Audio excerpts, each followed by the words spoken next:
In 2016, when Donald Trump was elected president, we didn't necessarily know exactly what we were going to get. We knew that he was a racist, but that was nothing new. We knew that he was a sexist, he was misogynistic, and that's still also nothing new. We knew he was a predator, but that was also nothing new. Then we had 4 years of him, and we got to see exactly who he was. And then he was defeated in 2020, but just barely. Now, for playing for the center ground, for being too careful, for being unable to fight against the radical far right in America and across multiple European countries, Donald Trump is now going to be the next president of the United States. That's something that we definitely need to reckon with because there is this notion that we have to play to the center to win elections. That might work in any other time where we're not battling against radical people with far right ideologies, people who are authoritarian, people who are fascistic, people who have no regard for the rule of law or even the Constitution of the United States. They don't care about these things, and the only way to defeat them is by working with the left. Going to the centre has now failed us. It almost failed us in the UK too, with Keir Starmer only getting about 33.6% of the vote. He barely got through that election. I don't care what people say about this parliamentary system, how he got the largest electoral, the largest amount of seats in like Labour history and all of this. It doesn't matter because what happens when you play it safe is that you might be able to bat off and fend off the hard right and the far right for a certain amount of time. But as we've just learned, that is not going to work forever. So the left needs to have a little bit of a reckoning. We need to think about how we can move forward from this because we've spent the better part of 10 years now, throwing words around like fascist, like authoritarian, like the words that I've just used, calling, people who are Trump supporters, who support Nigel Farage, who love Tommy Robinson, we call them stupid, we call them idiots. We love watching videos of people getting owned. We love, everybody loves a little bit of debate talk. But it's not working. None of that has worked, and it has been proven. These movements are growing. They've just got the United States. This may lead to an emboldened Nigel Farage in the UK. The far right almost won in France, and we have multiple governments across Europe who are being taken over by the hard right and the far right. And all the tactics that we are using are not working. So what are we going to do about this? We need to stop reacting and we need to start being more proactive. A big part of what I think has happened is that we've almost spent too much time fighting against and reacting to social issues, which are, of course, extremely important. I am a big fat leftist and I am going to continue defending everyone from the communities that I support, whether it's LGBTQ and specifically trans people who have obviously come under immense scrutiny and attacks over the last few years, whether it's defending Palestinians, defending human rights, all of these groups of people we will continue to defend. But one mistake that I do think that we've made is that we spent too much time reacting and defending every single comment that these people have made. And we've lost time and lost focus on fighting an even bigger battle, which is Donald Trump has obviously, if you look, he has got into power based on economics. He has emboldened and gathered the working class and convinced them that he can save them because people have essentially voted on the economy. And that is a fight that we need to win. I don't know how we're going to win that. I don't know what conversations that we need to have to get there, but we need to get there. And I don't know exactly how to do it. The way we have been communicating, the way we have been navigating these conversations obviously has not worked. And it could lead to something more dangerous in the UK in the future. Now, my views don't necessarily reflect everybody's views at Turn Left and the guests that we have on the show. These are just my tired thoughts. I was up until 9 a.m. this morning following 7 live feeds that I had up, almost in tears, watching the results come in. So I am a little bit tired. These are just some thoughts that I've formulated over the last few hours with the 3 to 4 hours of sleep that I have had. Am I angry at the wrong thing? I don't know. Am I going off on a undiscernible rant that doesn't make any sense? I don't know. But welcome to Normal Island Live. I am Lewis Aaron, and I'm going to welcome on my guest today to see what they think of what I've just said, see what they think of the US election, and how we can move forward from this and hopefully lead to something better in the future. So I'm going to welcome on Sneaker and Rote. Guys, Hiya. Hello. how are we doing? I don't know how else to ask that question. Oh, that's a loaded question, sir. I'll let Roro go first.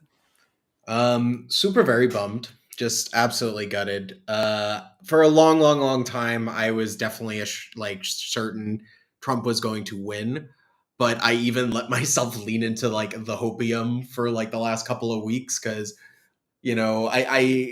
I did the classic mistake where like I'm watching way more political news than most people, so I was watching like him make like mess up after mess up for a couple of weeks, and I was like, yeah, this looks like a normal campaign, this would be someone crashing and burning, but in Trump land, it's just like another Tuesday. Yeah, and he did it. He won, and he won bigger than before, and I think that is a deep reckoning. It shows that his this MAGA identity, this kind of national conservatism, this reactionary politics, it's formed a very cohesive identity that a lot of people can latch onto. This masculinist culture that men, regardless of ethnic background, can latch onto is very, very alluring. They've had 10 years, if we really want to think about it, like of straight Trumpist kind of ideas, this broader kind of manosphere stuff, like all these things are starting to feed into creating a new generation of young people that have very, very reactionary views. And we're seeing this yield in quite spectacular ways. I think the other thing we can see, which is I think a bit scary, is we saw Trump do a entire campaign that was based around I'm going to turn out non-voters. He was able to do this very successfully. We saw this like a couple of weeks ago in Austria, exact same thing. I'm going to turn out non-voters. They yielded very, very well. So we're seeing the far right now go after kind of people that normally political parties and even political scientists would be like, this is a very, very high effort, low return way of campaigning. But if you have 10 years to go slam at something, you can really do some very deep infiltration, especially if you have such a wide cultural sphere that's pushing your politics constantly. And I think that's just, at the end of the day, that's the reality. Kamala Harris ran a 100-day campaign. Trump's been running a nonstop 10-year long run and has been shifting cultural hegemony every single day since he's come down that golden escalator back a decade ago. But unfortunately, because we have to suffer in this dimension, we have to do this for at least 4 more years. Made. In your opinion, could she have won if she had all the time that she needed in the world, or was it always just going to go that way? Oh man, that's like super strong hypothetical. I don't think it is useful for us to kind of like multiverse try to vision quest our way into like other realities. Like it's just like gonna drive ourselves nuts. I think, like my personal take is if I was just looking at this campaign and I didn't know it was Donald Trump running, and I was just looking at this Harris campaign, I'd be like, man, they're like pumping out money. It has like high motivation. There's like momentum there. They've got a crazy amount of ground game. This looks like a winning campaign. And I think that is a true thing, but it was a very good campaign probably for the year 2016. And we are in a very, very different land now. We're 8 years into a world where politics, and specifically the way news and information and legitimacy is passed around, happens through an incredibly more decentralized way that is not governed by major news networks. And this wider array of conservative influencers has a much bigger scope than political parties have had to really reckon with until we're seeing quite seriously here by this map. And this is a big problem because when we're thinking about like a 10-year time frame, like we're talking like 8-year-olds who got, or like 9-year-olds who got into like Andrew Tate, who are now 19 and voting for Donald Trump. Mm. Like that's the time length we're talking about. It's not just like, oh, these kids are getting into like shitty, anti-feminist stuff. It's like, no, those kids have now become adults, or like they're like party activists, or like they're really, really deep into it now. And we need to understand like that's where we're at in the kind of development of Trumpism and the MAGA world. I think also we need to be real, real scared because he's about to pardon a bunch of January 6ers in a few months. And like stuff can escalate quite quickly. And that's like the big danger of all of this. It's like, even if they actually do a small percentage of the things they've repeatedly stated they want to do, like our countries in Europe, the UK, the European Union, all these countries will start having to make some very strong decisions on how they're going to have to react to the president of the United States potentially doing like very like illegal thing, like international breaking law kind of things. And like I like one of the like the real scenarios that we should really parse is he talked about killing Adam Schiff and Nancy Pelosi. That's like a real thing he kept talking about. And what happens like if he sends the military after them and they seek asylum in like Canada or wherever, like how does that government deal with this situation where now like the president of the United States wants to have like a political enemy extradited to be whatever, like these are real scenarios now we have to start thinking about. And even though I've been thinking about these for years, it's the reality that we're talking weeks away from potentially becoming reality. And so in this very short amount of time, countries, political parties, organizations need to be really thinking how they're going to be reacting to the nonstop, like wild Trump things. And it's not just going to be like scandals like it was the last time, which was very exhausting if we memory wipe that. This will be like very, very dangerous stuff that they've been planning for years and years and years. Like they have worked very hard to get to where they're going now. Yeah. Secret, initial reaction? Yeah, not great, not loving it. But I think I was saying earlier, I feel like when I woke up in 2016, way back when, to be honest, I still had a lot of hope back then. I still had a lot of naivety about like the system overall. And I remember waking up to finding out Trump had won and being like, oh my God, how has this happened? He's such a bad guy. I had no idea that this was possible. And kind of waking up this morning, aside from not having a hangover, which was slightly better, I kind of felt like, yeah, he's won. And I think it's interesting when we talk about like what we need to do next, because different people define we differently. To me, the Democrats are not they're not a left-wing party. They're not center-left, they're right-wing. Because the system that they live in the US and that we live in the UK is right-wing, fundamentally. So the thing that I'm struggling with at the moment is he won because this is what happens when you have capitalism get to a certain extent and when the window shifts this far to the right.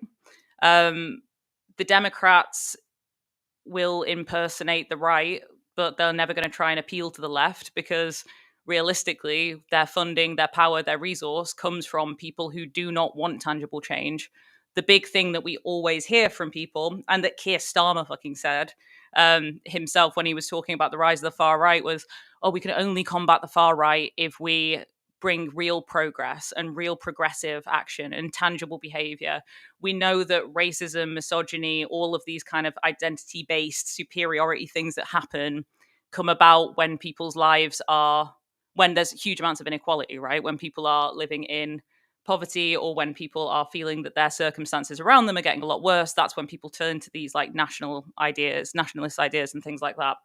So unless we tackle inequality, unless we tangibly improve people's lives, we will keep getting this. And in order to tangibly improve people's lives and to rebalance the inequality that we see, the major parties that exist and the major powers that be would be having to sacrifice their funding and their supporters and their resource. So I kind of I'm struggling now to see it as like, how do we get the Democrats back in? Because I kind of feel like this is just a game that we're playing. And that's really frustrating, but not in like a surprising way.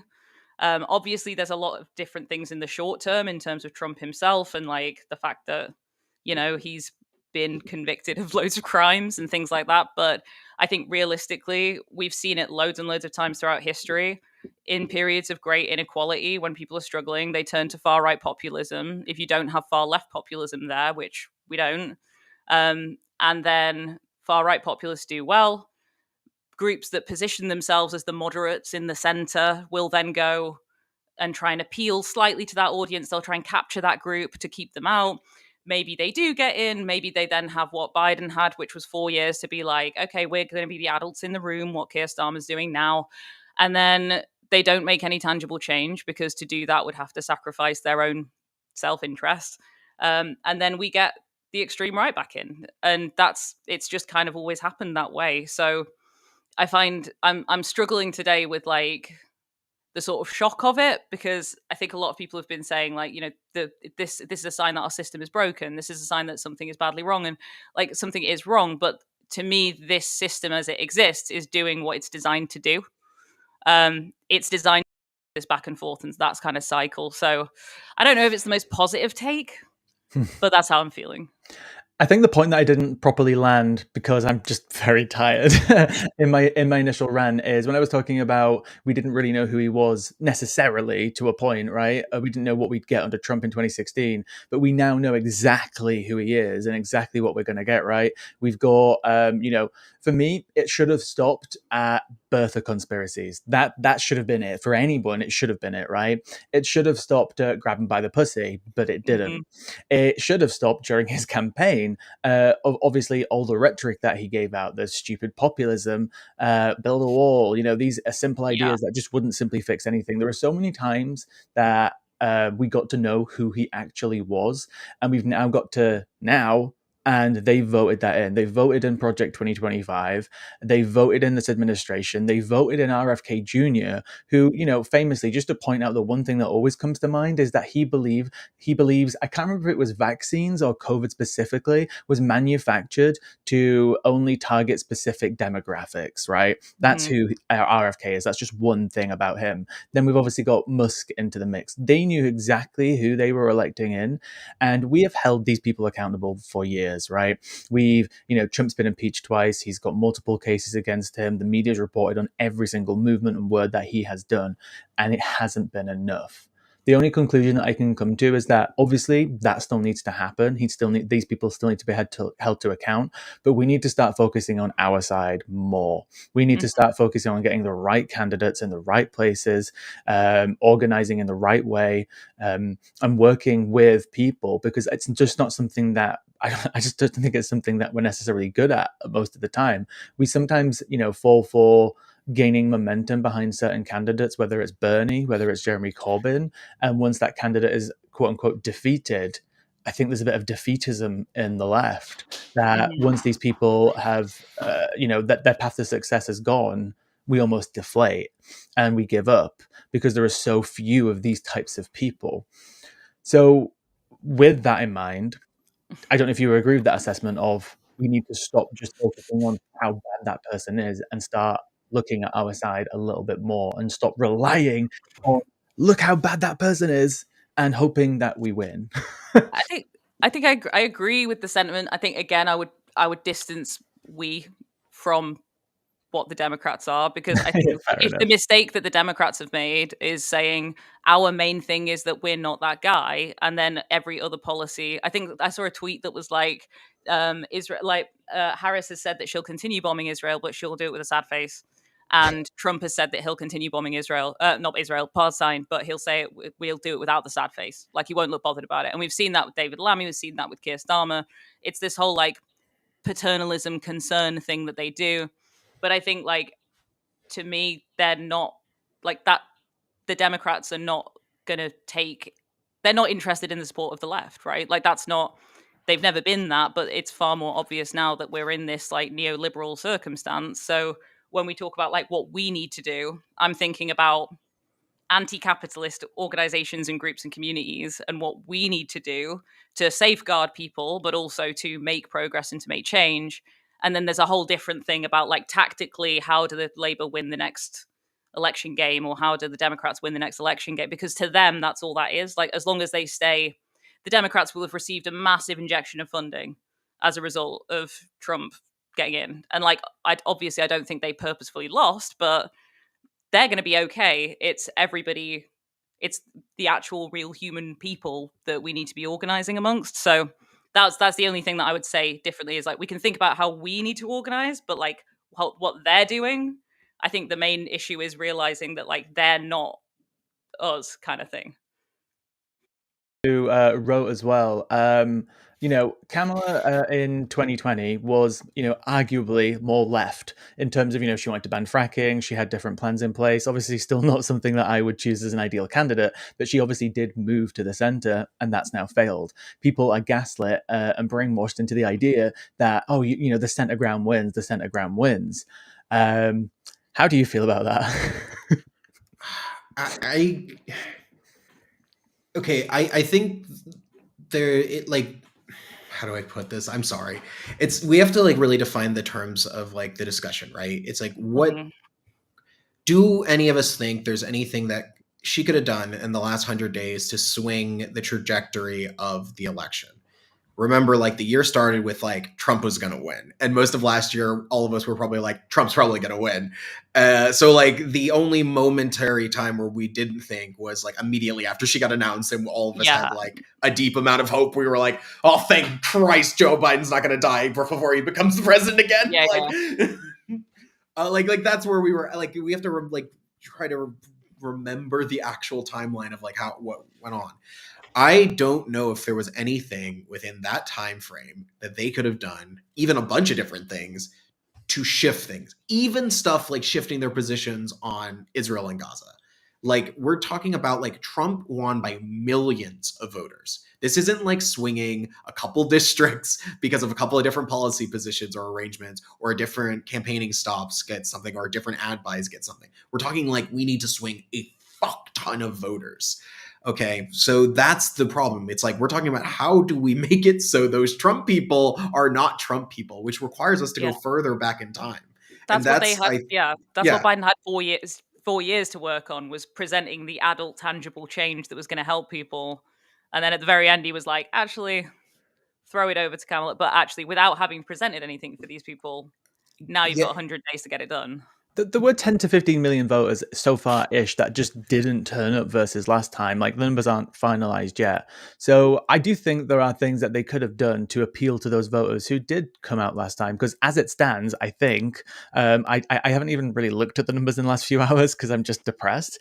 But it looks like Trump is still going to win with less votes than he actually received at the last election, which means obviously this idea of both candidates on both sides were undesirable. I do think she could have appealed more to the left. And I think there are policies that she could have brought in. I think obviously the Gaza issue especially, she could have gone after climate change a little bit more. That may have risked Pennsylvania because everybody focused so much on Pennsylvania when there are other pathways to victory by activating younger voters. If you can get them on climate change, if you can get them on the Middle East, if you can go a bit harder in terms of, she was trying to appeal to people by going, oh, I'm going to go after the price gougers. And she said that like 2 or 3 times and then went quiet about it. I don't know. I still feel like there was so much potential to activate the left and the youth vote a little bit more in the last few months. But I don't disagree with that. Yeah. But like, how do you actually do that? Like, we have to remember it's not like a European party. You don't have like these big developed structures. So it's like you're basically putting like pop-up election marketing campaigns. And I think like this is the structural problem at play, right? So I would even like drag the timeline back to 2008, like right after Obama got elected. He got elected off the back of like pulling together this really like ragtag group of like community-based organizations and like this massive national organization he set up and all these things. So you brought together a whole bunch of people to achieve something. But then he did not do anything to transfer that group of people into like a national organizing structure for the political party. Right. And you could also see this like in like the Corbyn leadership campaign for Momentum. Like there was no ability to transfer that huge amount of political energy and also like political education and knowledge, because you've also succeeded in doing something to get that structure in the first place. And because that doesn't exist, and at the same time, you have the conservatives for decades building up like think tanks, comedy shows, gym club memberships, like every kind of like cultural avenue or aspect of normal political power, but also fringe political power, they were building up and throwing tons and tons of money at. And you just Mhm. do not have that equivalency either with liberals or the left or both combined. And because we're not talking about a completely asymmetric kind of politics going on, we could discuss about small changes or different things they could do to maybe get them over the line. But over the long term, they're losing the cultural battle because they are not competing at the same level. And it's just so vastly different. I mean, I think the other night, one of the commentators were saying this, and one of the older people on the panel was like, "Oh well, this ad buy and blah blah blah," and the lady, like a younger lady, was like, "I'll just be honest with you, no one under 40 is seeing that ad buy on regular TV. Like it's like it doesn't exist. Like, I'm sorry." Yeah. No, I agree on that. I think it's also the like the level of like consolidation of power and centralization of power that we now have is so crazy that like I actually feel like 2008 was like such an extreme example of like actually having a huge amount of community organizing for a political candidate that promised change. It was so much momentum that went into it, and even then, it took so much to get going, and that was in 2008. And like the rate at which billionaires have grown, the amount of power that's been consolidated through things like the work that Trump did in 2016 to 2020, like the lack of regulation in all these different areas, like it's become the sort of behemoth of capitalism is getting bigger and bigger and bigger. And I don't mean to keep bringing it back to capitalism, but No, please do. It's Please always do. I do sometimes Please kind do. of keep bringing it back to capitalism. Is like I feel like the Democrats could have won and been better at capitalism than Trump, but that's where but they lost. But in the same way, like with Keir Starmer, it's like we're gonna. I know I keep equating it. It's not exactly the same, but I feel like the battle for the election was like who can prove that they're best at capitalism, but the capitalism's still gonna absolutely fuck us all, and continue to do so if we keep playing into that whole thing. Like it's just frustrating from that side. But I agree with you that like there's been a lot of time to consolidate power, but it's the same thing to me as like when we talk about voting reform, like changing to proportional representation in the UK. Like every time a political party get in, they don't want to change it because they're in now. So it's sort of I'm trying to think of like things outside of the individual party structure and But more like, how things can change further down, I guess, more at the root level. I mean, one thing that I think that has to be done, and it's not really a choice anymore. So, like one of like Twitter, for example, owned by Elon Musk, basically like a hose for Trumpism now, horrible place. Yeah. Um, that is just like one of the main social media sites. We forget oftentimes in our little lefty bubbles that there are sites like Gab, Rumble, Truth Social, a whole bunch of sketchy right wing and far right, or just like straight up neo Nazi platforms that exist out there, have their own influencer ecosystems that are Yeah. thriving on Oh their my own. god. And Imagine. yeah, and like so like when I'm talking about like asymmetrical, I'm talking about like cavemen versus predator drone. Yeah, Like yeah. that's the level of difference we're talking about here.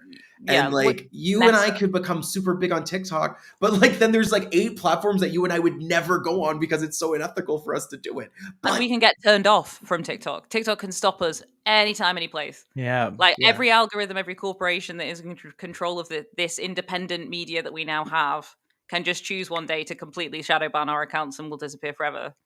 Um, we're facing an unbelievably massive challenge here now, and I don't really feel like the Democrats are on side either. yeah. Yeah. If you And I have think any rich people that want to donate money for my social media copy startups, like throw them at the channel. Yeah, hang on, quick, Lewis, do a plug. Double bounce the plug. We can do it like Flashdance. We can just go. Please. but like with the establishment that currently exists, right? Like they're not going to find the answer from within, are they? Because obviously, if we talk about ideal candidates, and I'm not saying this is the perfect one, because obviously she's come under a lot of criticism. We have people like AOC. Bernie's probably too old now. People may point towards people like, I don't know, Amy Klobuchar or Elizabeth Warren, obviously being more on the left. But even then, would candidates like this even work? Because at this point, obviously, they aren't incentivized by replacing themselves because they want to stay in power. So is it going to be a case of, again, into the hypotheticals, into the catastrophizing, is it going to be a case of they're going to have to get defeated even further to fully reckon with what they need to achieve to actually potentially get back into power? Or is it just going to be another case of there's going to be 4 years of Trump doing crazy, stupid things, and people are just going to want to vote him out, and they're just going to vote in someone else just to replace him in the meantime, just to get rid of him, and the cycle will continue? Do we want the reckoning? Do we want the cycle? I I think don't know. that's what we're setting now. I don't know. I genuinely don't know if we will have another election in 4 years' time, because right wing populism doesn't like it. But I also think, like, again, we're talking like the cycle has happened one time already. We've had a weakish government that's come in to be like the adults, and then we've got nothing. And then, like, go girl, give us nothing. And then now Trump's back and he's stronger than ever, and he's more consolidated than ever with more of a mandate than, like, the whole blip idea of something went wrong the first time. Like, I don't. I feel like someone said in the chat, like, they wouldn't vote, like, those same voters won't vote for a woman. What is the solution then? That is when people start to say, okay, well, we have to play the game, and then they keep doing it, and then it keeps going further, and then maybe eventually you have such a massive disaster that they have to get ousted or arrested or civil disobedience, and then you go to a level of stability again. But I don't know if we've got that time. I wrote what are you thinking on it? Okay, so I think we have to assume there will be elections, not just next year, but in 2 years you'll have midterms. That means there's realistically around 12 months for people to throw up candidates to run in primaries. And I think this is the opportunity. There is no time to waste. You have literally today, maybe a couple more days this week to be depressed, and then you have to start running hard. And it's not just in running candidates in primaries, it's also taking over local party structures. And I think there's also a parallel effort to be done by every person who doesn't want to also be working on party stuff. But, and this, I mean, engaging with the Democratic Party on the local, state and national level, but also trade unions. People need to be immediately joining trade unions and starting to work that avenue, because that is extra Yes. parliamentary action that could be done. And the bigger those are, the stronger these networks are going to be wielded politically to achieve political ends. And these are some of the very few institutions that exist at scale in the US to even do this kind of stuff. There's also local political organizations and community organizations that you should get involved in, because that can be a lot of the practical things on your like daily basis in life. And don't think not strongly about all these very small positions in your community. Like, we saw how effective it was for these like crazy MAGA and QAnon people to take over school boards and push these like anti-trans issues and like all this like stuff about book bannings. And like we really need to understand they've been fighting a full-fledged nonstop war. Every tiny election is a place to be contested politically. And if you're a person who believes in progressive, democratic, or pluralistic politics, you need to be going after all these positions, because some person with like some terrible ass politics will show up. And if someone isn't there to be up against them, then that person will get the position. Mm-hmm. And that happens a lot. A lot of races are uncontested, even in big countries. And so that's something you always have to reflect on. Can I do, I add to this really quickly? of course Sorry. you I'm can. so sorry. I just really want to come in with kind of an attack on a different group. So, it's not an attack. It's not a slander, because it's truthful. But what Rote was saying is exactly what I've been talking about recently, is the way, especially in the UK as well, like, Reform Party members are going into people's community centres, and they are talking to them, and they are helping them fill out forms, fill out applications, fill out information about housing. And there are grassroots groups in the UK doing that on the other side as well.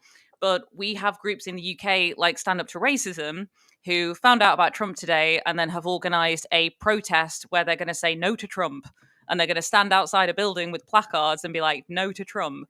And they think that that is going to defeat it. Meanwhile, you've got these people who are like the big bads, who are actually going and meeting people face to face and actually spending time with them. I Mm. think with us as well, being online activist people, we are in a different bubble as well. We're speaking to a different group of people. So I think that's so hitting the nail on the head, is that that they're actually like, we need to get away from the sort of liberal kind of flag waving and self high fiving, saying that we've defeated racism by going to a march, and actually get in with people's communities. Thank you for the 10 gifted subs, Scottish Soul. I know I forgot about you the other day, but I was about to say thank you again. We're going to come to comments in a second. I just want to quickly respond to that. I do think, like, I'll be a bit more even blunt. I do think that even though we spend hours, making content and reading and keeping ourselves informed, and we have discussions, and that's online, there is almost an element of laziness to it as well, right? Because even though we, get the word out there, we talk about stories and highlight stories that people might not necessarily have heard or seen, which is good, but effectively we need to get out there more, right? We kind of hope our content will reach the right people, we hope it will, but essentially, obviously, a lot of people who may follow us, which we're very grateful for everyone being here, We of love you course. all. Please don't go. Yeah, but please don't go, please don't go, please stay. Go away, Subscribe, like, peasants. comment. Don't listen to him. The only way we're actually going to effectively bring more people in is by going to them, because we hope our content reaches people, and how effective it is in obviously changing people's minds or helping them develop different types of thoughts. We may never know, right? Obviously, we get feedback in comments. People might say, "Oh, I never thought of it that way," which is great. But the only way we're truly going to make change is that groundwork, right? Is by going to those events, volunteering, organizing in person, actually talking with people. And there is somewhat of an online activism that our generations have taken up by thinking, that just by retweeting something that you've done your job. I'm an activist. I retweeted something, I shared it, I liked it, I commented it, which is great. Please do that for our video. But at the same time, we need to be doing The algorithm demands it. Yeah, please do. Yes, please. We're slaves to the please do. We we're do really slaves want to you the to. algorithm. This fucking algorithm does nothing. Social media does nothing. But do please like and subscribe. We will provide our sacrifice to the algorithm later today in a ceremony. Anyway, I want to continue on the positive stuff in a moment. I want to continue on the positive stuff in a moment in terms of what we can do in the future, what we can change. I still want to hash out a few things in terms of the election, in terms of the left and the center. But do we have any comments? What comments are coming up? How are people thinking? Here we go. Charlotte, question. If something would happen to Trump, would Vance be president for the rest of the term, or would it trigger a new election? He would be the president for the rest of the term.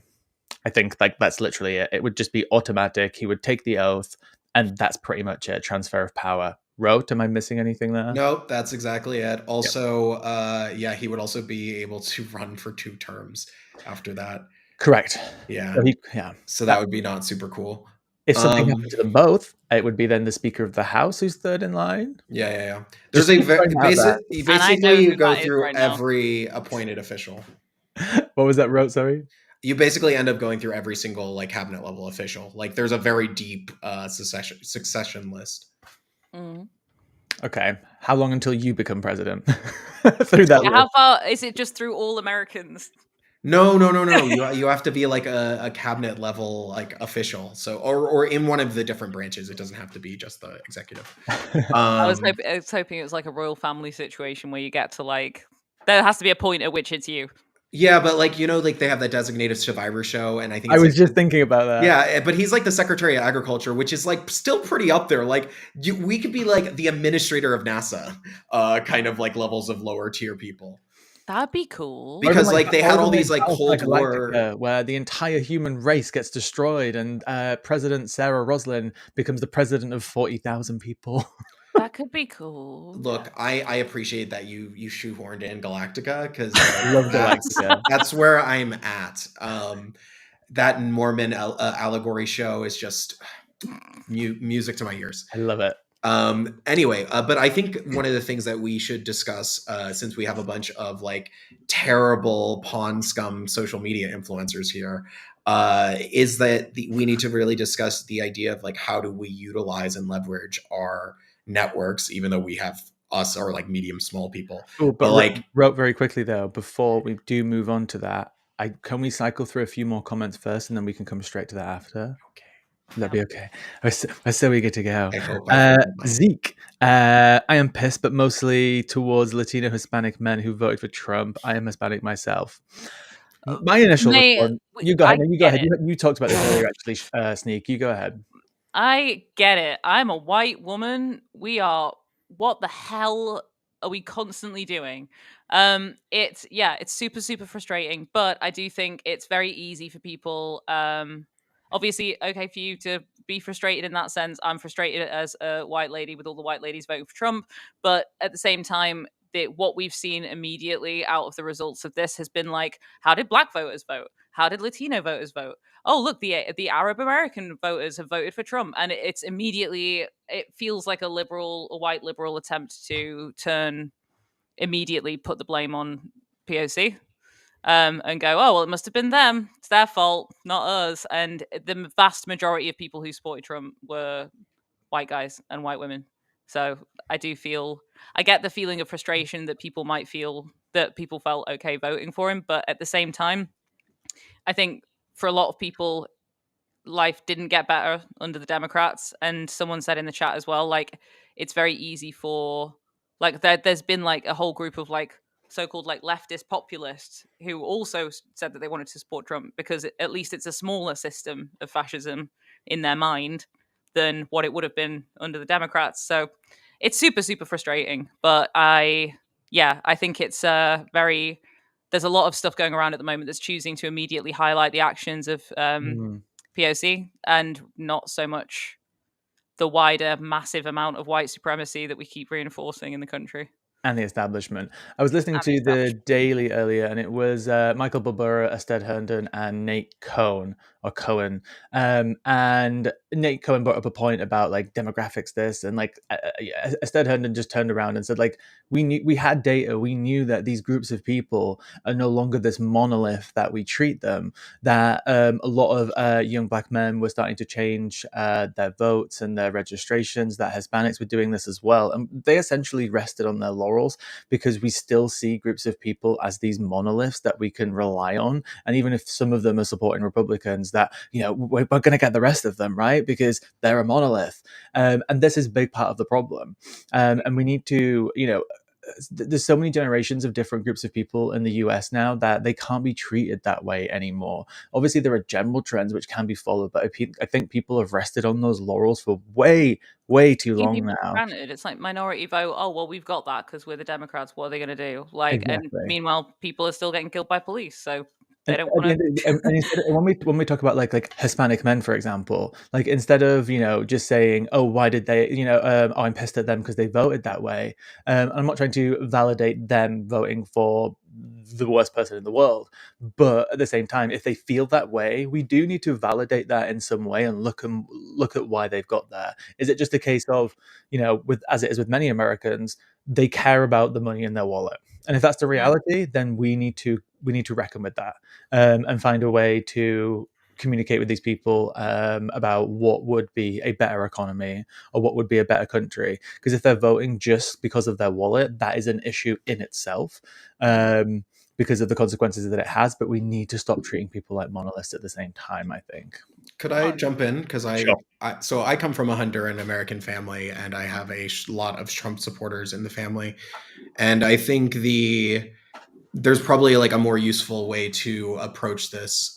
So like on one level, you have to understand that a lot of demographic polling is innately like racializing and problematic, and this has to deal with a lot of how just like polling and demography works. Is you're trying to essentialize demographic groups of people into very, very broad perceptive orientations. I think also this becomes a bit of a problem because the US had a very stratified racial hierarchy for a very, very long time with not a lot of fluidity in it. mhm, And this was concurrent with the development of demographic polling and political development of like understanding politics through this lens. And thus, because politics was understood through this lens within this strict racial hierarchy, it also becomes kind of self fulfilling, right? Because you've designed a system that measures the system that you've created. Uh, so you have this thing, and because political parties are operating on this as like a reality of how they should be politicking effectively, when that system starts to not really exist because of slightly more fluidity, because of breaking down of racial barriers over a long period of time, eventually those norms are just like they were not true in the first place, obviously, but like they are completely out of whack with reality. I think the also way more important thing for me is the MAGA identity has been able to subsume other identities, completely absorbing them into a singular one, flattening out class, ethnic division, national origin, migration status, even uh, uh, State by state. yeah, and also like LGBT people, like whatever, like, and every single demographic group you see a tick towards Trump. Whatever the reason for is almost irrelevant. It just shows that this identity is something all of these people felt that they could latch into, and that this identity was able to apply to all of these people. And this is a bit peculiar because we are all quite clear on seeing it. Like, this has quite overt white supremacist, like white nationalist aims in it, and specifically within like white nationalist, Christian nationalist views. But the MAGA identity, from like a political perspective, for most people, isn't associated with that. It's a much more broad thing that they feel like they can buy into. It's not exclusivist, and I think that there's something very powerful in that concept.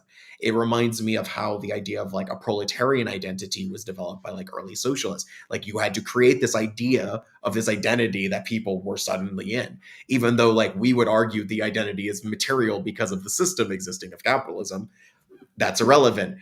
They have wholeheartedly created an identity. This MAGA identity is this like nationalist conservative identity. We see this variation in a bunch of countries, but it's been able to successfully subsume all the other ones and create a multi-ethnic pluralistic coalition Mhm. in what is explicitly an exclusivist and quite white nationalist political ideology. And that's very important to reckon with. It also, I think, is inspiring. Like, there's a little silver lining we can think, because for a long time the left has been like spinning since the Cold War of like, do people identify as working class? Like, how do we get them to understand this identity? How do we get them to like, become class conscious again? Like, these are questions we've been grappling with, but this does show us that it is possible. Like, we can create identities. We can shift people from viewing themselves as one thing to another thing. It's just they figured it out better and did it on an industrial scale. And Mhm. Yep. that's the thing. We have to mine their operation and figure out like how they did it, and if we can reverse engineer parts of it to work in our ends. Obviously, we don't try to like harvest their evil policies. Like, I think that's always like that's the frustrating thing about like, oh, let's like move to the center, or like there's got to be a middle ground. It's like, no, you got to figure out like what works and doesn't work, because campaigning and marketing is a science. We can measure most of these things. Mm. It's like, this isn't vibes based. Like, we can figure out like nuts and bolts. How did they win? Like, what did they do? Yeah. Like, was it the infinite amount of free advertisement that Elon Musk gave like every Mm. person in the world? The uh multi-billionaire.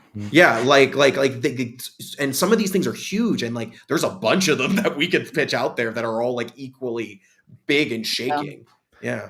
And like I often use this term, like I don't want to justify anything, but I want to understand, right? Like I don't think any of us have secret children here that we don't know about. But if you're, a guy who's got a family and you've got 3 kids, and you've, especially if you've come from like a really working class background and you've been working hard and things have got a bit tight over the last few years, and you're going to vote for somebody who you think is going to have a better economic outcome for you, despite the fact that it's so easy for maybe people like us who are younger on the left with no kids, we can't necessarily tap into that, and it's sometimes easy for us to judge somebody who might want to support for Trump. But at the end of the day, am I really going to single out that person and just be like, oh, you're just a dumb MAGA supporter, just because they're looking out for themselves? Like, obviously, Mm. I would rather live in a society where everybody, thinks about like the greater good and all these types of great, lovely things that we love talking about. But at the same time, if we're just going to demonize that person who's like, I just want what's best for my family, and that's how they see the world, I think that's something that we probably have to reckon with too. But I want to go to another comment because I've been told there's quite a few. Let's see. I do think Trump is doing things like Joe Rogan and tapping into that sort of audience. What audience would have Kamala gone for? That's from Charlotte. Mm. I have the answer.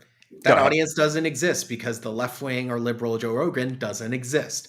Like that's the problem of this asymmetric warfare. We don't have the institutions to tap into. Kamala needed to go to Joe Rogan because we don't have a Joe Rogan. That's the problem. Like that's it. Yeah, with the appearance on like the Call Me Daddy podcast, I don't really know much about that, but from what I understand is that that wasn't necessarily political in any way previously. So her audience didn't necessarily know who she was. So by going on just a popular podcast isn't necessarily going to guarantee you access to a certain group of people. But when you go on Joe Rogan, you know who that audience is and you know who you're getting. And we don't have that access because a lot of people, there isn't really anyone who is as big as Joe Rogan like on the left with that type of audience. They simply just don't exist. Am I wrong? Is there anyone out there like that? No, you're I completely don't think right. the Democrats would ever want to entertain a leftist or an anti-capitalist podcast. They wouldn't want to. They'd be wanting to go on the mainstream stuff. Yeah. They'd want to get, because the right in this sense, the Trump and Joe Rogan and all of that, they are bolstering their own audience all the time. They're not talking to the left. They're not talking to anyone who's outside of that realm. They're just making themselves more and more. They're bolstering them again and again, and making them stronger, making them more robust. Meanwhile, the Democrats, the Labour Party, are more concerned about like trying to get a foot in the door with those people than speaking to literally everybody else. So I don't even think that she would want to come on a podcast. Like she wouldn't want to come on Turn Left. Can you imagine? Yeah, but Oh no, they're like terrorist supporters or some shit. We'd get all kinds of nonsense. I'm just curious to pull a thought out of your head though. Aside from a specific politician, who is like the biggest person on the left in your opinion online? Who, or if it's through podcast, anything, who is that person? it's Hassan, right? You think it's Hassan? As a streamer, as a Normal people content know who he creator. is as well as like weirdos. How dare speak for yourself? I mean, No, or is it like I guess it's the those I think- podcast bros. I think the thing is when we say left, like we could be, if you're talking about specific issues, like there are specific creators that would be a lot bigger. But I do think like, yeah, Majority Report, Sam Cedar, but I still think he's kind of Those a Chapo little. guys are probably like the biggest like left content creators and most lucrative for sure. Yeah, Hassan maybe has the largest like prominence from that side, but he is also still doing. It's like I think it's like anti-capitalist streamer. I would probably say him, but he still is also still doing capitalism and stuff. So it gets harder to define from Yeah, that but side. correct me if I'm wrong. I don't think I've ever seen Hassan Piker, peddling, protein pills. And No, he's not doing like. I think as far as doing like he's a direct to source streamer making Yeah. money from the people paying for the stream. But I think I think it would probably say it's got to be like Hassan. But he also speaks to young white guys a lot. Like his audience is made up of all of these. I mean, the chat is wretched, but he's also got an audience that's very like he's just speak directly to a specific audience of people that I think it does make a difference with. Just very quickly, we are running up to near an hour. Are you guys happy to Uh, overrun slightly? Or have we got places I know to for a be? little bit. A little bit. Okay. Let's Yeah. do one more comment and then we'll have to move on because I really want to kind of solutionize and look at the future a little bit more. Yeah, let's Could fix it. Could I ask add one thing to the last one? Sure, go ahead. Okay, thank you. No, come back. Thought. Oh, shit. Oh, so I think like one of the other problems is like, like when you have Vance and Trump hitting up all the podcast bros and all those shows, it's like they're in that world, they're like feeding it, and like they create the pathway between those shows and like the actual political power. Like it flows both ways. Like their audience, it legitimizes those politicians legitimize those people as purveyors of political knowledge and lore. And because you don't even have that on like the Democratic side, period, like there aren't like a bunch of liberal influencers that like Kamala or like people closer would feel comfortable to regularly or semi-regularly go on their shows. And like that feed between like the Democratic Party and like their culture world of like political influencers is completely separate domains. Whereas like the rights is a single ball, and like the division between the two are like irrelevant, honestly. And also as well, what happens often in these situations is that you might get somebody who is on the left and, they have great like economic ideas, but then it's suddenly like, but does a woman have a penis? And then they're almost like sometimes, what's the word I'm looking for? I'm so tired. I can't even pull the word out of my head. But basically, like they're put down by the idea of they believe in all these weird, wacky social issues that don't appeal to obviously other groups of people, and delegitimized by, it happens to me so much in debates and discussions. I could literally be talking about, how to have a better economy that's fair for all, and somebody will just throw something culture war at me to try and delegitimize me. And this is just obviously typical of the right, typical of the media, in these situations, to really stop anybody on the left from growing to the size of somebody like, a Joe Rogan or anybody like that. Anyway, I don't think we had any more comments, did we? Can I flag one thing? I've Oh, just we did, but go ahead. sorry, FSM in the chat, and also this is a comment that I really like, but FSM in the chat has said, you literally read what I said, Sneaker. That's pretty scabby, but I don't know what you said that I've quoted. That's the challenge that I'm trying to find. So if you do want to, I used the example of Sam Cedar as a good stream, but I'm not sure if that was it. I just wanted to check that because FSM seems annoyed that I've taken something and I'm not 100% what it was. We'll wait for FSM to respond, and let's quickly look at this comment. I don't think he's going to respond just But yet. this is this is my whole thing. This is my whole feeling at the moment. The Western left does not need to defeat Trump. It needs to organize within and against liberal democracy, or continue to be the counter-revolutionary force of history. Well, this can actually even just lead us on to the last bit that we can talk about, right?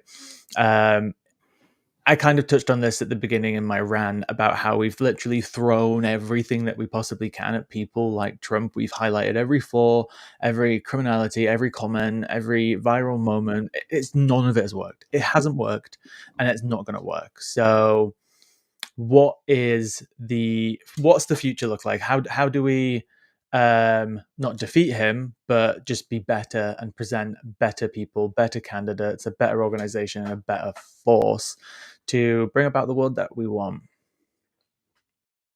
I think it's going to be about focusing on converting people into believing in different ideas. I think the focus on just, like you said, highlighting the enemy is often like self-defeating, and it just gives them extra press time. Like, unless they're doing something absurd that's like, delegitimizes them because they're being so silly and whatever events happening, like there's no real reason to do it, because like these crazy fascists do crazy things all the time, and you'll just be blue in the face if you're just constantly reporting on it. Like, it's only worthwhile when it's like funny and it makes them look like fools, and that's like how I kind of go about it. I did mention at the beginning of my little rant at the beginning as well about how sometimes on the left, I think we spend too much time on certain social issues, and not that they shouldn't get attention, but I want to be more specific. So obviously, if there are stories out there of trans people literally losing their treatment, absolutely, we will fight tooth and nail for that. If we see, stories like I brought up earlier, like Aman Khalif, right? I think that's an interesting story that needs a discussion. But I think we have spent too much time on the left reacting to every incendiary thing that everybody on the right or the center right, or even people on the left have said, which is, intolerant. And we feel like sometimes we have to defend absolutely everything. That people might make content that the next time Nick Ferrari asks Keir Starmer, does a woman have a penis, right? I just think we need to step away and stop reacting and spending so much time reacting to that side and those comments. And actually use that time just literally to organize, to convert, to have better conversations, and stop being so reactionary in so many ways. But I'm curious what you guys think of that. Yeah, I think on that's a really big thing, that it's really difficult because like if you're a social media creator, if you're trying to do things online, and I do think as much as like there's a huge disconnect between online activism and grassroots activism, I don't think that means there's no space for online visibility and education. I think it's important to have independent creators, but we should be part of a pipeline. We shouldn't just be operating on our own and then windmill high-fiving. But like I think when you're talking about social media issues and topics, outrage drives commercial value to these platforms. Yeah. If you talk about, I've had it loads of times. If I make a video that's really snarky, really shitty, having a dig on someone for being an idiot, and then it'll get thousands of views, hundreds of thousands of views, and then you make a follow-up video saying, actually, this is the reasoning behind it, well thought out explanation.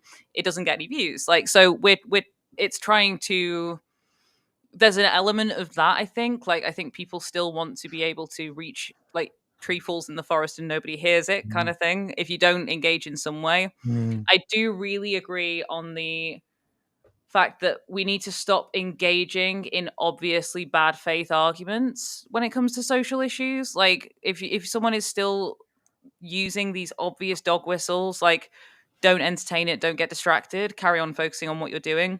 I do think my slightly different take on the social side is not that I'm thinking in the context again of what we're doing on social media. I don't think it's that we need to stop thinking about one thing and start thinking about another. Like, I do, obviously we know that young white guys are all voting for Trump. We need to reach them in some way. I don't think you necessarily need to choose to specifically target them. I think it's a case of it's intersectionality, right? Like, even though right now it's directly gonna impact very specific demographics of people, it's not only going to impact him forever, it's going to keep impacting, and the group, it gets wider and wider and wider, same way that transphobia leads to misogyny in the exact same way. I think it's more about educating people on, we don't like section off those social issues and ignore identity, but we need to educate people more on how all of these different things hurt us and how it doesn't just hurt us based on one specific minority group. My I think on my TikTok channel, my most viral video ever that got the most views was a 20-second video of me reacting, and this was like over a year ago. Me reacting to Rishi Sunak paying like 20 grand to get extra to upgrade the local electricity grid so he could heat his swimming pool in Richmond, Yorkshire. And I feel I just made like a quick 20-second funny reaction video to it, and like what I would do now would be very different, right? That could lead into a conversation on money, inequality, class, and I think that's how we need to like react in terms of certain situations better, instead of just using it to make like a viral moment, because it is tempting to sometimes chase those views and chase that virality, but at the same time, how can we use it to have a better conversation instead of just reacting to it? So obviously I look back and I wouldn't want to ignore that. I'd want to turn it into a different conversation. Is that kind of as Yeah. well maybe what you're getting at?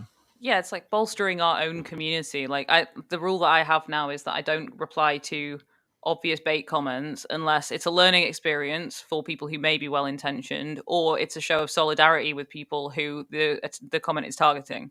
Like, I'm not going to respond to something that's just like a random bit of misinformation is going crazy on social media right Yeah. now. You have people making outright, like, provably untrue claims constantly, and if we keep engaging, being like, look how ridiculous this is, like, don't, just block it, get rid of it. The right, like, the big businesses and the big organizations and the powers that be, they don't engage us in a debate. They deplatform us entirely. And I think we need to be doing the same thing.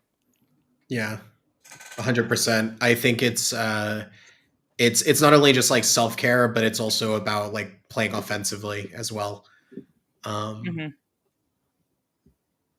Oh, sorry, I was just reading a comment. I wasn't sure if you finished. I'm um, I want to very quickly talk about economics, if we Ah, may. Have we got an extra five? Have we got an extra 5 minutes? we can talk about economics. Yeah. So again, all the data is not in and all that type of stuff, but I think fundamentally, as many US elections do, it does ultimately come down to economics. I don't want to talk about how Harris's plan was going to be bad, or how Biden's plan was bad and it failed, or whatever. But ultimately, I think it's going to come down to economics. I don't necessarily think Trump's won it on the culture wars, but obviously it helps him. It's coming down to the idea that people believe that they will be better off with him. Their pockets will be fatter, and they'll maybe paying less taxes. That some jobs might come back to the US and whatever else. How do we win that fight? How do we highlight that the system that we want, and the changes that we need, are going to benefit these people? What does that conversation look like? I mean, dude, he sold them like crazy bullshit about like tariffs replacing taxes. Yeah. Like I'm sorry, reality is gonna slap these people in the face real hard with like food prices and stuff. Like we can't pitch like a fantasy economic theory back at them. Like we Mm. have to be like, yeah, prices are going up. Also, prices are gonna be like all screwy because like climate change is gonna screw up a bunch of shit. Yeah, we have to be realistic about the future, and Just to this quickly doesn't clarify, solve I'm not it. necessarily saying in reaction to like Trump winning based off of that. I'm talking just generally, like over the long term, not just necessarily within the context of Trump and winning these specific voters. I just mean the entire left. How do we have that conversation across the board? I What's the direction that we can take it in to win people over? so for me, there's you need to be able to demonstrate small scale tangible improvements that people can feel in their lives based on community, based on like mutual aid, based on supporting each other. So that's where it comes back again to me to like everything from like just local council support from people all the way down like to like just grassroots organization, get people getting in community with one another and supporting on like practical things that they need help with. I think the spiral of far right populism comes from the fact that he will not make things tangibly better for people. It will make things worse. But because things get worse, people turn more and more into civic nationalism, their sense of whiteness being their priority, their sense of misogyny, whatever inherent thing they can hold over other people, because they don't have anything materially tangible to hold on to. They turn to those things. So it becomes this like self fulfilling prophecy. I think what we have to do is demonstrate the like there is so much joy in the left. There's so much hope. Like there's so much optimism and like care that you see when you're actually with people like physically as well as even just like online chats. People feel less alone because of it, but there's so much positivity that is there, but we need to actually be expanding that and getting around people who do need support, and also getting around like other human beings and not being like awkward and weird about it, which is difficult because all three of us are neurodivergent, but we need to be doing our best.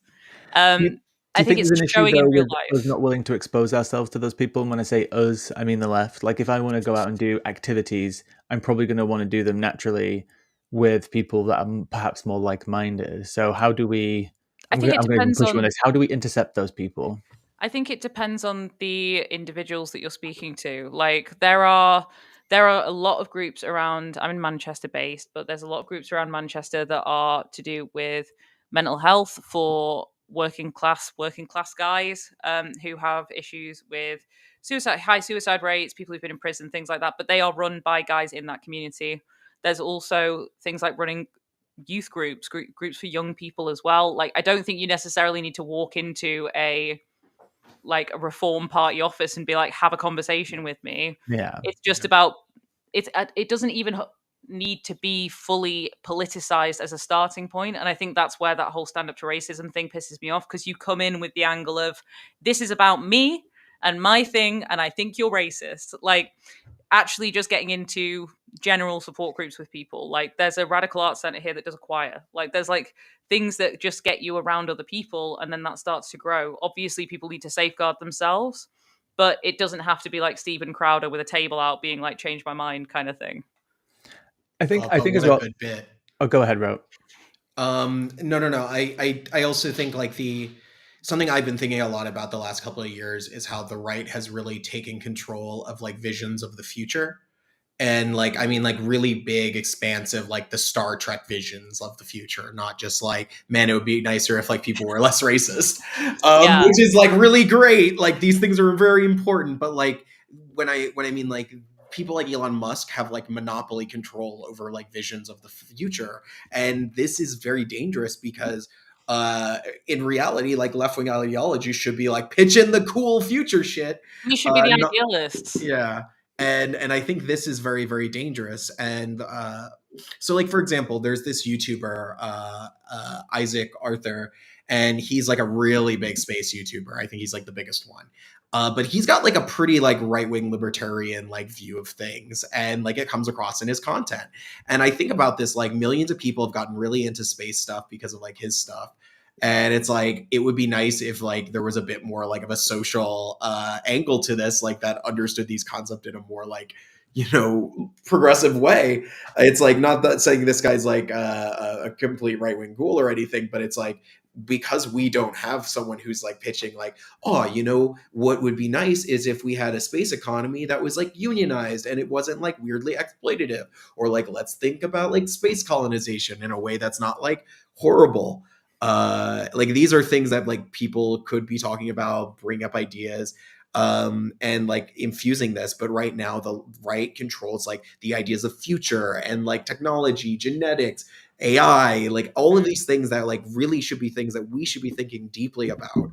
um they control, and not only in a material way but like on the ideal level as well, which is also I think very dangerous. I feel like, from what I've seen, this is just my formulated opinion of now, and maybe there's data to back this up, that a lot of the people who followed like Joe Rogan, Elon Musk, I feel like they were influenced by them through many like social issues, which has led them to be more fiscally conservative in many ways. Whether it's like, especially libertarianism, which is massively on the rise, and anarchism, by the way, like libertarian, no, not libertarian. Well, anarcho-capitalist, that's it, thank you. That's Oh. weirdly on the rise too. That's a whole other show. I feel like, Would you like to talk about seasteading? No. distracting. For a second there you were like, I'll get to the maybe. point I'm trying to make. That when I see certain conversations being navigated, that's pushed people like Joe Rogan to have these conversations and then platform people and then bring people over to him, is certain social conversations where, like, I believe that, white supremacy and racism is embedded into many of us in the West from a young age, whether it's obviously in unconscious ways or extremely conscious ways, and it's something that we need to reckon with and unlearn in many ways and be aware of it. I believe that. I don't start a conversation like that, but I think some people do, where like and again, I am terminally online. I hang around in TikTok live debate spaces where I meet people every day who believe Dude, you're Always there. such a He's there glutton. all the time. It's so unhealthy. You're It's gonna so lose bad. years of your life to this. This is what I'm saying. I meet literal white supremacists and great replacement theory believers every single day. So again, I am terminally online, so my brain is warped. However, sometimes I see, not sometimes, quite often, I see conversations navigated. But I've seen this in mainstream media too. I've seen it in other social media clips that are from mainstream media, where people will start a conversation where I think it should end. I think people need to be eased into certain conversations. And even when I've said this before, I've had pushback saying, oh, typical, like a white person or typical man who would say that, right? Where immediately at the start of the conversation, and this is just, again, one example, where it's just like, oh, like, you're born racist. And it kind of ties into, like, do you remember the whole like Ted Cruz congressional hearing thing, where I think it was a Ketanji Brown Jackson's hearing, where he got like the baby book out, where it's like, your baby's born racist. Like, I know all that thing is manufactured and it's completely taken out of context, but it works in many ways. That sometimes the way we're leading conversations is sometimes harmful to the entire cause, or is the point that I'm bringing up negligible because I am terminally online and my brain is warped, or is there some truth to it? Could I've been thinking about this, and I do also difficult because blind leading the blind on being terminally online. Although I will not debate as much, but I think it's always you've always got a line between when you're coddling people and when you're educating and improving people's situations. I think the issue with social media is you don't get to necessarily decide who you're speaking to and when. The tone that I would use if I'm speaking to a white guy who considers himself apolitical may sometimes be different because you're trying to persuade someone than what I would use when I'm speaking to my own community. I think the issue with social media is you don't have the ability to control that. I do think though it's the fragility of that, the thing of like we have to kind of coax these people into understanding that these issues are issues. It will continue to happen as long as people are materially struggling and they see their whiteness as something that is inherent to them, like, or that they see their the whole toxic masculinity thing. If guys feel disenfranchised, they feel like they don't have anything, and then they also can't get a lady, then they're going to be like, oh. And then if you got women being like, stop raping us all the time, then they'll be like, oh god, these ladies are always complaining, and it cycles in like that. So I think the best way to tackle that is not to take away those discussions. And also I think I think there's a lot of times where people are having those discussions within their community, and people will come in and, like, I've had it all the time, people come in and be like, oh, and you think you're going to change opinions with an attitude like that? And I'm like, no, I wasn't talking to you. And it's not always about those people. Like, they're not always the audiences that we're speaking to. So I think it's very hard to to categorize and box off where those conversations do happen, but I think to indicate that they are the issue and not the material problems that people are facing might be misguided. Yeah, I've had conversations before with multiple groups of people, even from my own community, right? Like LGBTQ. I feel like the same argument for me applies to lots of people who navigate conversations where I will say to them, I don't think the way you're approaching this conversation is the best way to move it forward. And the feedback that I often get is, oh yeah, you just wouldn't understand. You would say that you've got privilege, blah blah blah blah blah, which I get that. I think people from certain communities obviously definitely have the right to be way more angry on lots of issues that don't affect me, right? And who am I to instruct them on how to better progress things? But at the same time, I think it ties back into the argument with Trump, right? We've spent the last 10 years calling his voters stupid, idiots, uninformed, uneducated, rednecks, all of this type of stuff, and it hasn't worked. We all liberals. Pardon? The we, again, I need to define the we because I think classism would to me be inherently not left. I think there's a lot of people who call themselves left who are liberals who are laughing at people based on classist insults and shit like Okay, that. people have been saying those things. People who don't vote for Trump have been attacking his voters in that way, and it obviously Yeah, hasn't worked. And I feel Yeah, like the argument can apply to any groups of people who are navigating conversations that there but needs to that's be a like better way to liberal progress forward. identity without any material. I think that's the thing. I think you can talk about identity when you have other tangible material improvements for people. But if you're just using it as a like, yeah, be yourself, put a rainbow sticker on like on the bank like on the bank logo or something like that, it's you're not that you're just doing virtue signaling. You're not Yeah. actually doing intersectionality. So I think you can have that those discussions should be able to exist if there are also material improvements in people's lives and it's actually connected to something. Otherwise, it is just like the liberal identity stuff. I mean, I also think this is kind of just like essentializing the Trump voters as like the forgotten working white working class. And like, I'm sorry, but we know from like data he has rich voters. They are not poor people. He does well in like wealthy demographics. The people who showed up for I mean, January 6th were not poor people. There was barely any working class people there. The most common profession was car dealership owner. Like like these are the people we're talking about. And also, I think when we're saying like, oh, people were mean to Trump supporters, they've been calling like leftists and liberals like literally satanic and pedophiles and for trying to kill years people and all the trying to kill people. They tried to overthrow the government. Let's not forget that this is a political movement that attempted and failed once to overthrow democracy. yeah. Like, they just I got do. real fucking lucky again. Yeah, I do. I get the point of like it is like there's like the division side of it, and how do you connect with these people? But I do think you can. I think people are a lot more open to all of these conversations when they're not clinging to their whiteness or their maleness or whatever it is as like their only thing. And I don't think you get away from that without actually improving lives. I think what the Democrats have done over the last 5 years is put like a rainbow sticker on everything and go, but we're not actually going to improve things, and we're going to keep doing US foreign policy, like which is what makes it feel so hollow. If that makes sense. No, it does. It does. It does, and it's very interesting. Well, we will have to see. Well, hopefully we'll sort it. Obviously, we'll have to. Yeah, we'll have to see.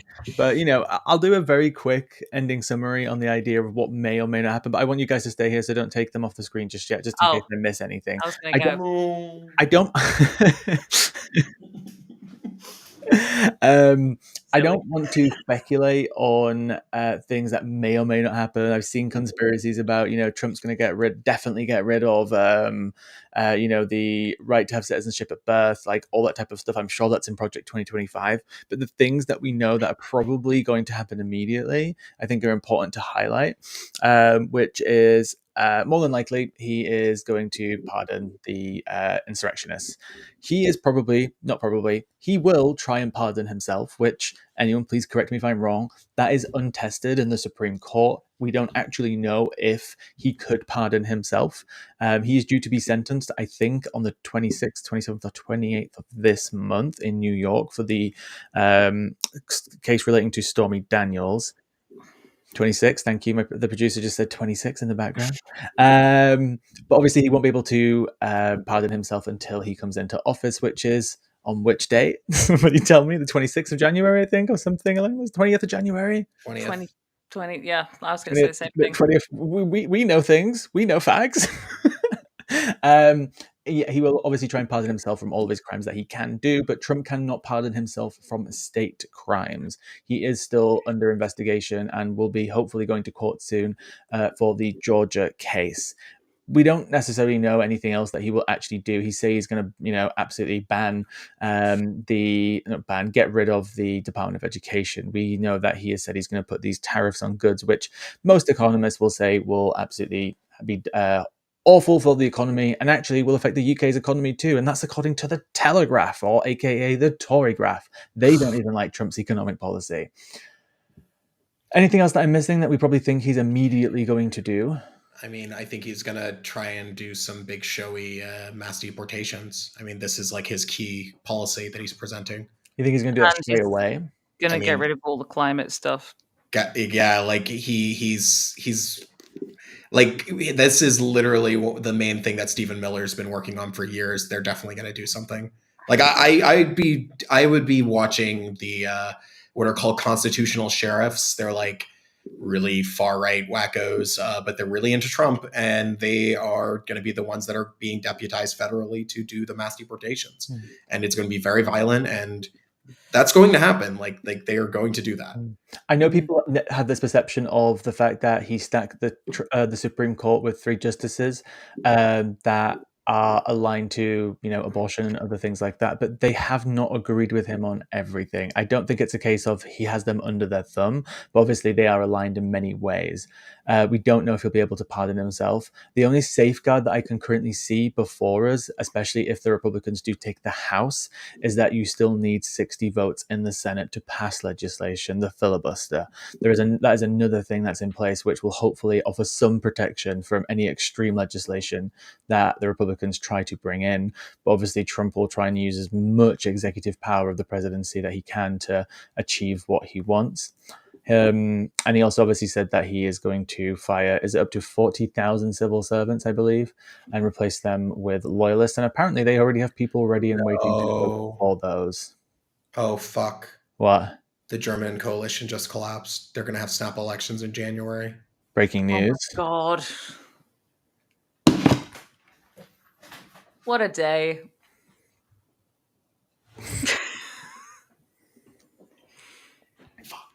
Do we have more info? That's it. They've been fighting over the budget. The Liberals broke the coalition with the SPD and the Greens. Fucking Liberals. Just for context, if you're not up on your German politics, the Liberals in Germany are like hardcore libertarians. Like they hate the state. Like Ayn Rand acolytes. Excellent. Great. Yeah, they're not even like cuddly liberals like the Democrats. They're just like evil capitalists. Like that's their whole reason for existing. Fantastic. Do you know about what Vicky's just said in the comments about Germany voting in mandatory service? Did you hear about this? No, oh my God. But I also haven't been following this. Yeah, I was too traumatized to read any news from anywhere else in the world yesterday. Charlotte's just said in the chat, you might as well just you might as well just stream 24/7 for the time being. Just if we can, Lewis, shall we go? Yeah, right. Okay, bye. We're just gonna leave you on to handle it. Hi, welcome to the Road to 24 Hours show. We're on hour 27 of 20. Oh fuck yeah, yeah, and also I think Kamala Harris is about to do or is doing her concession speech as we speak. Oh yeah, it was supposed to be 9 p.m, so we can let people go and do that. Yeah. However, I did want to quickly respond to one thing. When it comes to anyone who's American in here that might be watching, when it comes to anything that happens over the next few years, make sure you are directing any funds and organization towards causes who are actively fighting against the Trump campaign, whether that's organizations who are taking him to court over any legal issues. We can still support these people. And obviously, in the meantime, do not give up. We need to organize locally. This applies to not everywhere as well as America. We need to continue to organize, continue to work together, continue to reach out to as many people as we can and show them that we can have better than what we have now. If you wish to continue to support us at Turn Left, obviously we would appreciate any likes, comments, shares, and all that lovely stuff that I hate talking about and begging for. But you can also go to turnleftmedia.co.uk/support, and you can give us a one-off donation. You can support us on Patreon, and you can just support us any way that you can. If you can't do any of those things, that is absolutely fine. You can just keep watching, hang out, and leave comments, and be with us next time for our next show on Friday at 7:30 p.m. I am very tired. I've had 3 hours sleep and I was awake for 24 hours. So if I've had any word salad today, that is why. I'm Lewis Aaron. Thank you very much for joining us, and things will get better in the future, but we just need to stick together over the next few years. Goodbye.